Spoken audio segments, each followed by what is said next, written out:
Anybody else just wonder how long this world's gonna last the way it's going?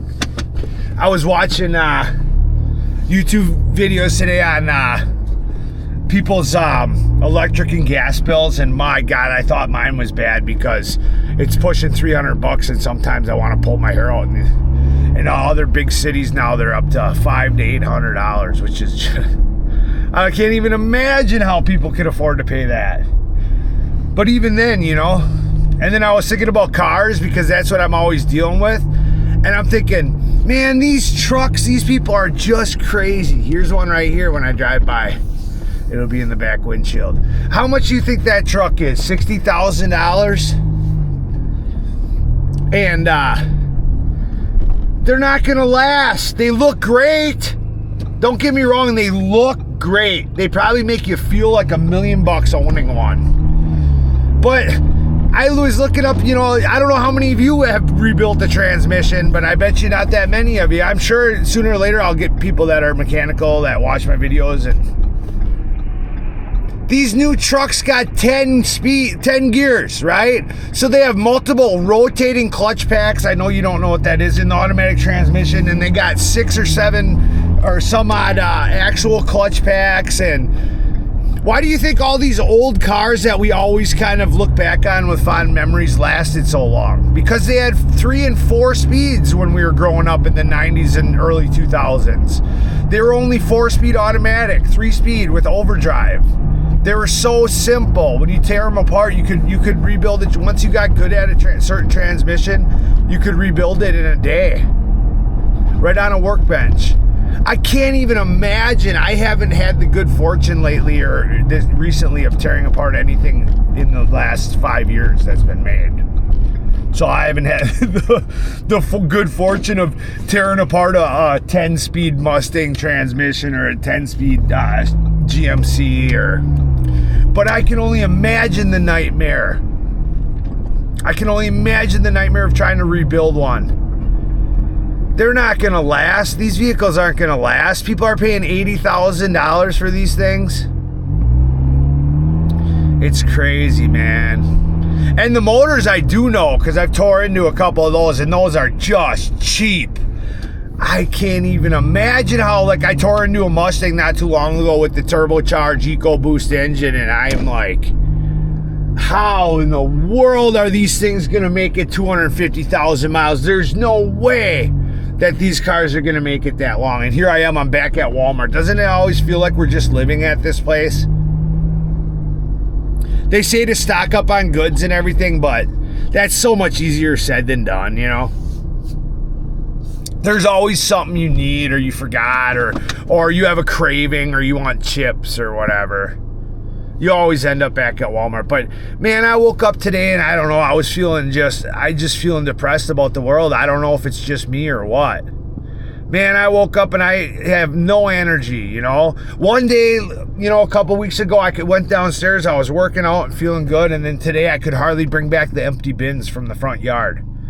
And I was just dragging them thinking, man, I'm tired in life. I am just wore out.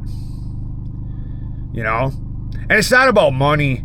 I don't want to get in. I never got into finances. That's not at all what I want to get into because it's nothing to do with money. You know? It's like, who would want to put that much work and effort into owning something that's got a little bit of flash on it, but the metal and the frames are so thin that they're going to rust away in the next 5 years. They're showing some of these new trucks, these new GMCs, the frames are so thin that they're starting to rot away here in these winter climates like I live in a matter of years. They showed one was only 5 years old and the whole frame was rotting out and the bed was going to cave in. And it's just like, these companies have gotten away with just murder on the American people. Because the average person doesn't know nothing about they know about hard work, but they don't know nothing about what they're looking at when they buy a vehicle, you know? They don't know, you know, what to look for in bearings on turbochargers and they just don't have any clue what to look for in a new car, you know? Especially turbocharged ones. And they're all turbocharged, man. It's unreal. there should be a growing trend of people going back to getting naturally aspirated, which is the word for non-turbo. Naturally aspirated means that it naturally pulls in oxygen with gasoline and you're not compressing any more air, you know? Because all a car is an air compressor at the end of the day. That's what we were taught our first day in college for automotive. That essentially all it is a compressor, an air compressor, which is true. Essentially, all you're doing is moving air, right? Because it's in the chamber, the piston's coming up. You got an explosion, and it's compressing and pumping air for the most part. It's like on your fridge, on your compressor, on your fridge and stuff. Everything's running with a piston. That's got like a swiveling, rotating piston, but at the end of the day, they're all just air compressors, and it's about how much air you can force through them. So when you add a turbocharger, what you're doing is just adding a whole ton more air into the firing chamber. So you're getting a lot more compression, which means that's compression is when you got your pistons coming up and you're jamming and you're pushing more air in with the turbocharger spinning, jamming more into the compression chamber. And when it comes up and the explosion goes off, you're forcing more pressure and power with compression. So.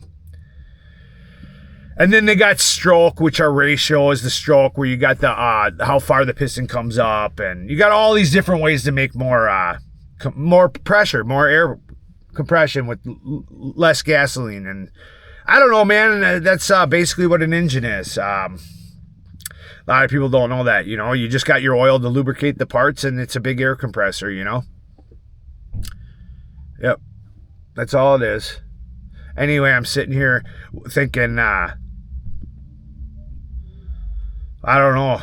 It's just like, what goals can we have in society anymore, Everything's $100,000, You used to think, man, if I worked really hard, 80, 100,000, you go and buy yourself a Dodge Viper, Go out and buy yourself a brand new, you could have bought a brand new Corvette, Ferrari back then. That's only 15 years ago.